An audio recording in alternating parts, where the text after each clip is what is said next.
আমার প্রিয় ভাই বন্ধুরা, সকলকে শুভ সকাল। আমি আসছি কুয়াকাটা সমুদ্র সৈকত।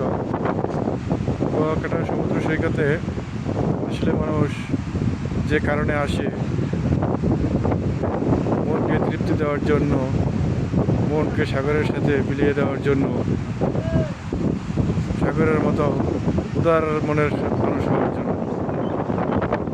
সাগর যেমন উদার, মানুষের মন আসলে তেমন উদার হয় সাগরের পাড়ে আসলে। কিন্তু আসলে সাগরের পাড়ে আসলে আসবে ঠিক মানুষ, কিন্তু সাগরের সেই পরিবেশ, কুয়াকাটার সেই পরিবেশ এখন আর নেই। কুয়াকাটার তেমন কোনো বীজ নেই। কুয়াকাটার বীজ এখন জিও ব্যাগ অবস্থান করতেছে। পুরো বীজটা আপনারা দেখেন, এই যে কুয়াকাটার রাস্তার শেষ প্রান্ত, এখান থেকে বীজ শুরু। সেই বীজের শুরু থেকে বীজ যতটুকুই আছে পুরোটাই জিও ব্যাগ দিয়ে ঢাকা। এখানে মানুষ যখন